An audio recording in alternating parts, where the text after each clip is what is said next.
Good morning children. आज इस video में हम लोग चैप्टर 10 हिस्ट्री के चैप्टर 10 और टॉपिक है कि ट्रेडर्स किंग एंड पिलग्रिम्स, इसके बारे में हम लोग जानेंगे।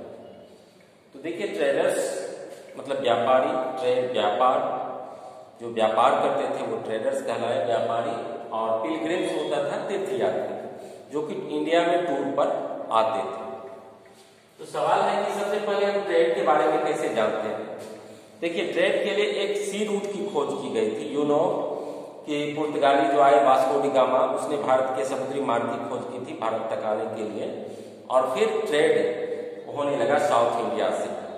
ट्रेड मैक्सिमम जो होता था वो साउथ इंडिया से ही होता था, और आप जानते हैं कि हम दक्षिण भारत हमेशा से एक व्यापार के लिए हॉट स्पॉट रहा।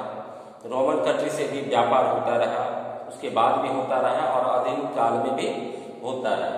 इसका रीजन ये है कि साउथ इंडिया जो है वो मसाले के उत्पादन में या नारियल, कॉफी, ये सभी उत्पादन में साउथ इंडिया काफी आगे है। मिनरल्स भी बहुत ज्यादा साउथ इंडिया में पाए जाते हैं।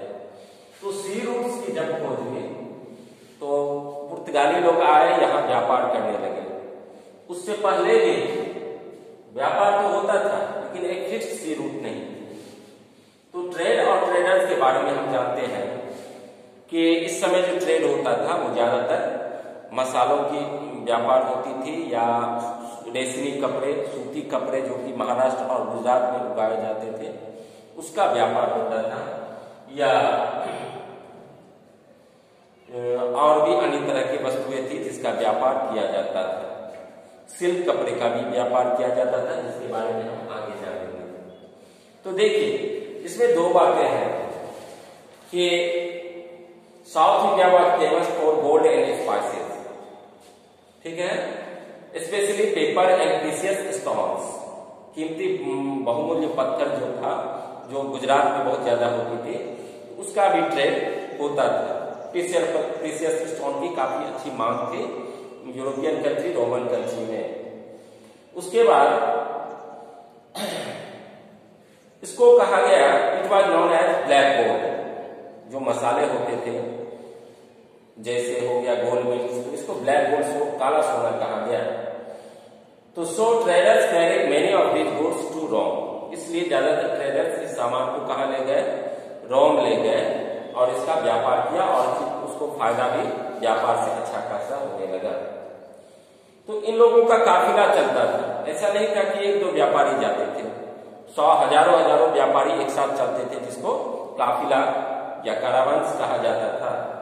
There must have been quite a lot of trade, as many Roman gold coins have been found in South Africa. South India से बहुत सारे रोमन सिक्के प्राप्त हुए हैं सोने के। इससे ये पता चलता है कि रोमन कंट्री में जो है यहाँ सोना चांदी देते थे, और बदले में यहाँ के मसाले ले जाते थे या सिल्क ले जाते थे। तो ये हम जानते हैं कि व्यापार की वस्तु क्या थी, तो मसाले, सिल्क कपड़े, सूती कपड़े आदि। तो traders explored sea routes, traders ने क्या किया, तो सिल्क रूट की खोज की। Some of they followed the coast, जो कि कोस्टल तट से होकर के व्यापार होता है। There were other across the Arabian Sea and the Bay of Bengal. तो व्यापार जो होता था, यदि मान लीजिए कि ये इंडिया है, तो व्यापार होता था इधर से, जो कि अरेबियन सी है, और भारत के पूर्वी में जो है बंगाल की खाड़ी, उससे ट्रेड होती थी। Where sailors took advantage of the monsoon wind. तो क्या करते थे ये लोग, मानसून विंड का फायदा उठाते थे, यानी जब मानसून का आगमन होता था तो ये लोग आते थे, और जब मानसून लौटने लगता था तो ये लोग चले जाते थे। तो मानसून विंड का सहारा लिया जाता था। उसके बाद है and sturdy ships had to be built for this long journey, क्योंकि जर्नी बहुत बड़ी होती थी, इसलिए अच्छे जहाज, शिप्स तैयार किए जाते थे इस समय, जिससे उसको सुविधा होती थी। ऐसा नहीं था कि ऑर्डिनरी शिप से व्यापार होता था, व्यापार के लिए अच्छे शिप बनाए जाते थे।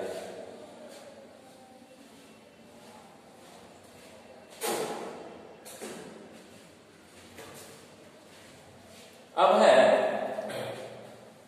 New kingdoms along the coast, यानी कोस्ट तट में, कोस्टल एरिया में, तटीय क्षेत्रों में जो नए साम्राज्य उभरे तो वो 3 थे, चोल वंश, चेर वंश और पांड्य वंश। चोलों का, चेरों का और पांड्यों का शासन रहा कोस्टल एरिया में, साउथ इंडिया में।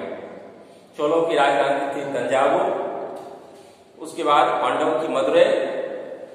तो ये जो थे, इसका जो चीफ होता था ये कहलाते थे मूवेंदर, यानी चोल, चेर और पांड्य के जो चीफ होते थे ना, उसको कहा गया मूवेंदर। तो chiefs and kings who control the river valley and the coast became rich and powerful. तो जिसका कोस्टल एरिया पर अधिकार हो गया, मान लीजिए कि ये मैप है, ये मैप हम बनाते हैं, तो कोस्टल एरिया पर जिसका अधिकार था वो साम्राज्य या वो राजा क्या हो गए, पावरफुल हो गए। इसलिए कि वहां से ज्यादातर ट्रेड होता था, टैक्स भी लिया वसूला जाता था। उसके बाद दूसरी खासियत ये थी कि ये कोस्टल एरिया काफी फर्टाइल थे, जैसे कावेरी डेल्टा उस समय काफी फर्टाइल था, जहां खेती बाड़ी अच्छी होती थी। तो Sangam points mention the Moovendar. Moovendar किसको कहा गया, chief of the 3 dynasty, the Chola, the Chera, the Pandya. इन तीनों के जो चीफ होते थे उसको मूवेंदर कहा गया।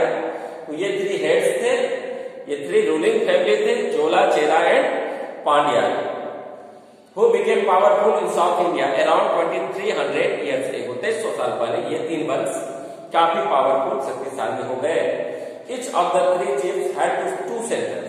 इसके 2 केंद्र थे, एक था इनलैंड और दूसरा था कोस्टल एरिया। इनलैंड मतलब हुआ कि अपने सीमा के अंदर, और दूसरा कोस्टल यानी तट रेखा जो समुद्र से लगती थी। तो 2 जगह इसका अधिकार था, इसलिए ये लोग पावरफुल भी थे और धनी भी हो गए।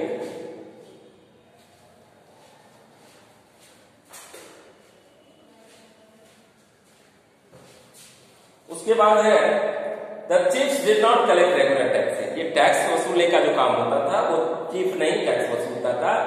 Instead they demanded and received gifts from the people. इसके बदले में वो लोगों से गिफ्ट्स और ट्रिब्यूट्स लेते थे।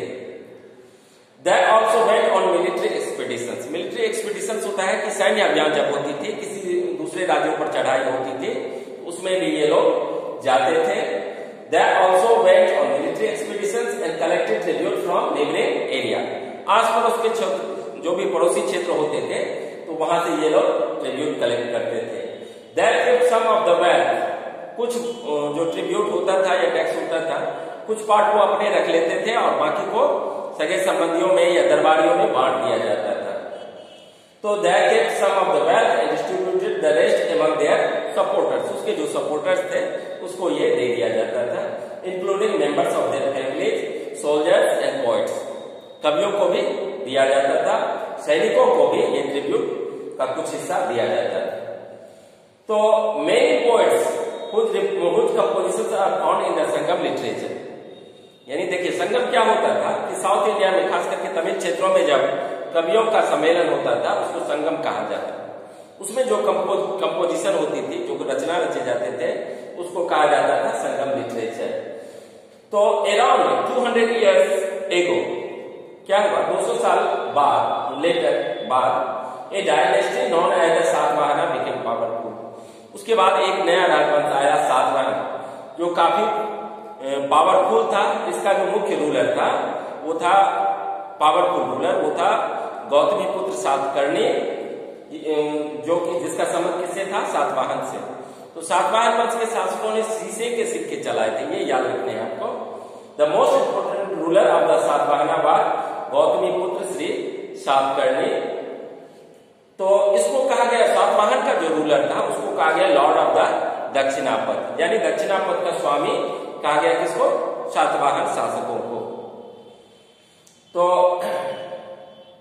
he and other Satvahana rulers were known as lords of the Dakshinapath, literally the route leading to the south, which was also used as a name for the entire southern region। पूरे दक्षिण भारत के लिए ये सब उपयोग किया जाता था, दक्षिणापथ। अब है the story of silk route.